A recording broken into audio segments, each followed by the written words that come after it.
এই ছেলের বউ। আর তুমি যেটা করেছো তোমার জিন জাতির মধ্যে, আমি যেটা বলছি শোনো, আমি বেশি কোনো হাতে কথা বলবো না, যত তাড়াতাড়ি সারার চেষ্টা করবো। তোমাদের জিনদের মধ্যে মেয়ে নাই, ছেলে নাই, উত্তর দাও। হ্যাঁ,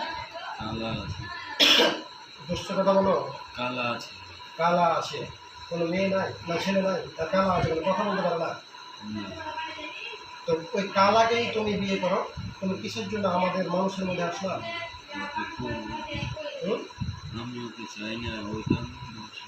কথা জ্যেষ্ঠ বলো, তাকে জ্বালিয়ে দেওয়া হোক।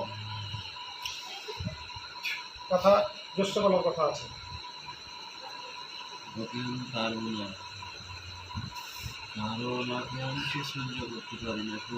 কাকে? কালাকে সহ্য করতে পারো না, তার জন্য তাকে বিয়ে করবা না। তুমি মানুষ বেছে নিয়েছো নাকি? তুমি কতগুলা কথা বলতে পারে তোমাদের মধ্যে, তোমাদের জাতির মধ্যে কতগুলো কথা বলতে পারে? তুমি কত হাজার, কত লাখ, কত কোটি বিঘা বলো, তুমি কার সাথে বসেছো তুমি জানো কি? বুঝতে পারছো কি? আল্লাহ তাকে বুঝাতে দিতে হবে, যথেষ্ট। দেখো তুমি কার সাথে বসেছো, এক নজরে দেখো, বুঝে নেবে। তুমি মিথ্যা কথাকে পারবো না কিন্তু আমার কাছে, বুঝতে পারবে। তোমার জাতির মধ্যে কত গালা, কত গুলা নেবে, কত হাজার নেবে, কত কোটি নেবে, কত লক্ষ লক্ষ নেবে পাবো, আগে পাঠিয়ে দেবো। কার কাছে মিথ্যা কথা বলো?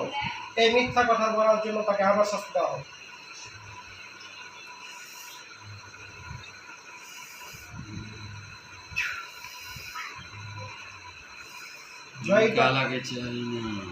তুমি কালাকে চাও না, তো তোমাকে তো আমি বললাম যে তোমাদের মধ্যে কথা বলতে পারে এরকম আছে পুলিশ।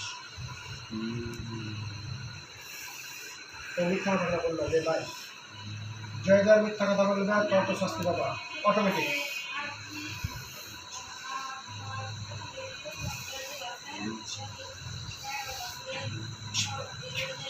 যত মিথ্যা কথা বলবা ততই অটোমেটিক শাস্তি পাবা।